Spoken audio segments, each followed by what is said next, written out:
Tuning Japanese planes can be a relatively intimidating process for someone who's never done it before.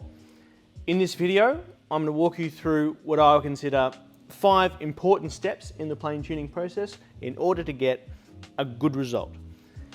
I really encourage people to view Japanese planes as a small woodworking project in their own right. We're moving steel, we're moving timber, we're putting them both together. In that process, we're going to learn a lot about the tool, and it's absolutely expected that throughout your time with Japanese planes, your skills will develop. So no matter where you're starting, come along, let's tune up a plane, and let's make some nice shavings. If you know anything about Japanese planes, you probably know that they have 3 components. One is the block, the die, one is the main cutting blade, and the third main component is the chip breaker. In order to remove the blade from the block, the first thing we need to do is strike the block. When we're removing a blade from a block, we're striking that block parallel to the blade angle on the back corner of the block. I like to hit left and right and walk the blade out. Some people like to strike heavily in the middle. It's up to you, whatever gets the job done. When you're removing the blade, always important to keep your hand on top so that it doesn't fly out, hit a floor, hit a foot, hit anything else that would be bad. The chip breaker will generally come out first and then follows your blade. When you're setting your blade, you can hear a lot of information. So as you strike your blade in, it will get tighter and higher, and as you pull your blade out, it will get lower and bassier. So we have the blade out of the block. The 5 steps we're going to follow to tune the plane will be: step 1, tuning the back of the blade; step 2, sharpening the bevel of the blade; step 3, fitting that blade to the block; step 4, tuning the sole of the block; and step 5, fitting the chip breaker. This process that I'm going through is probably not canon. This is not a definitive guide to Japanese planes, but I think that this is a good way to break it down step by step. And by the time we get to step 4 and we've got the sole tuned, we will have a very usable plane. And step 5 with a chip breaker is sort of an extra bonus. So, we're starting with the blade. Let's go. Step 1, lapping the back of the blade. Japanese plane blades, as with a lot of Japanese edge tools, have a very interesting characteristic, in that the back of the blade is not a flat surface and is designed to not be a flat surface. Around the perimeter, we have an area called the ura. This ura is the only thing that needs to be flat on the back of the blade, because the area in the middle has been ground out and hollowed out at the factory. That has been done to allow an easier method of flattening the perimeter.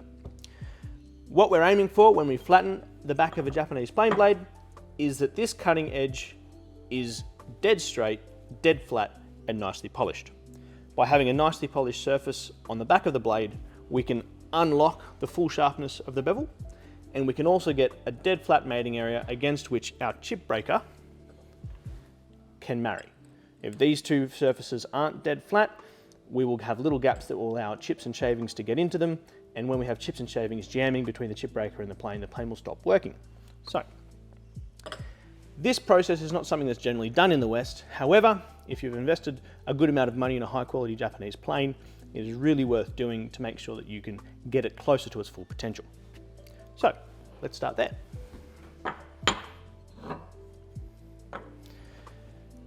The most important tool in lapping the back of a plane blade or a chisel or a marking knife, or whatever you want to lap, is a known flat surface that you can add an abrasive to. This is a Kanaban. This is a steel lapping plate. We get ours made here in Sydney. It is much better to do this process on a Kanaban than a water stone. It's really important to remember that a water stone will wear and dish, and because of those properties that allow it to stay aggressive and cut really fast and give a nice finish, it is also quite hard to establish a flat surface with a water stone, hence the Kanaban. You can go to a diamond plate for this process. However, diamond scratches are generally very, very heavy. If you're going to put scratches into the back of a Japanese plane blade, you need to make sure that you can then refine them and get them out again. If you put heavy scratches through the back of your plane blade, they will always project through your edge, and no matter how much you sharpen your bevel, you will not be able to remove the scratches from the back. So we're aiming for a nicely polished finish, and because of that, I'm going for the grit of a 1000 grit water stone on a steel plate, because I can know that I can break down those grits and I can get those grits to polish and I can get a really nice surface finish on the back of my blade.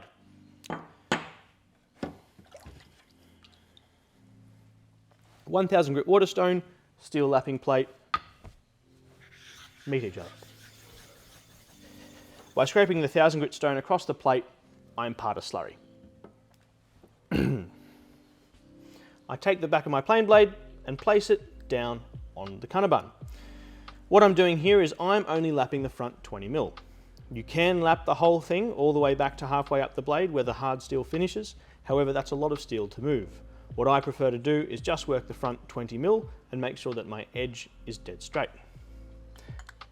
The worst thing that can be done during this process is that we lift up the back of the blade and create an extra facet or bevel on the back, because that is very, very hard to get out.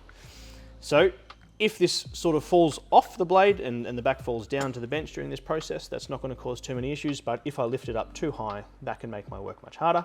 So I'm going to put a lot of effort into keeping it flat on the plate. I'm also going to just work the front 20 millimeters, but if I were to keep this plane blade going back and forth in exactly the same position, I would work and work and work, and I would eventually develop a step in the back of the plane blade. That would also work against me when I go to bed it in the block. So to avoid that, I start out at about 20 millimeters and I work into 10 millimeters, and then eventually I've got it probably only 5 to 10 millimeters sitting on the plate. That means that I'm still working that very edge, and then I can work it back out to the 20 millimeters, and I can blend this flat area that I'm just beginning to bring into play with the rest of the plane blade, and that avoids a hard step.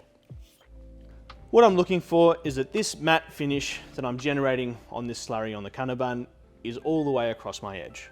Here on this plane blade, that matte finish is all the way across the front until I get to this right hand corner, in which it is still shiny and actually dives off. I haven't hit that corner yet, so I still have more work to do to get this matte finish all the way to that corner of the blade. One thing I see in sharpening sessions here is that some students will be working their blade nice and hard, and then on their final pass they push and lift and get that sort of satisfying. That's a bad example because I'm not actually touching my edge, but pushing and lifting in a very dramatic flourish looks cool, but can round the side of your blade. So it's important to finish your pass and lift straight off. So what I have here is I have my matte finish that I'm generating all the way across the front, and I'm pretty satisfied that that's nice and flat. So what I need to do is then refine that finish further. What I do is I take a rag, I take my plate, and I remove all of the excess abrasive that's floating around on my plate. What this does is it takes away most of the excess abrasive, but there's still plenty of little cutting grains sitting around here. What I'm going to do is reactivate them with a little fingertip of water. More than that. And I'm going to work that and break those grains down. And what I'm starting to do is I'm starting to refine the finish that I originally had, and I'm starting to polish my edge. This is a really nice process to go through, and what's important to bear in mind is that here on this plate I've got lots of big 1000 grit chunks, and here where I've just worked it hard I've probably got something that's more like 2,000 or 3,000 grit. If I then move to the other side of the plate, I'm sort of starting again. So what I'd expect to see is that this polish forms in the same pattern that my first matte finish formed when I first started to flatten the back of my blade, as I'm working through higher and higher tolerances. I'm starting to get a nice polish here on the back of this blade. This corner is probably holding out a little bit, so I'm going to work it a bit harder, but I'm going to still work it on the same area that I just worked it. What I don't want to do is I don't want to work it with too much water, because too much water will bring in fresh grit and it'll slow down the process, but water management here is actually a little bit of a trick and takes a little bit of practice. And trying a few different things will probably teach you more than I can by rambling on. So what I'm doing is I'm sort of stopping just as I run out of water, as the friction and the heat of my movement evaporates the water off the plate. Again, I just want to go a little bit more to get that front edge. After about 10 minutes work with the grit and then 5 minutes work with the polishing process, I feel very, very happy with the finish on this blade.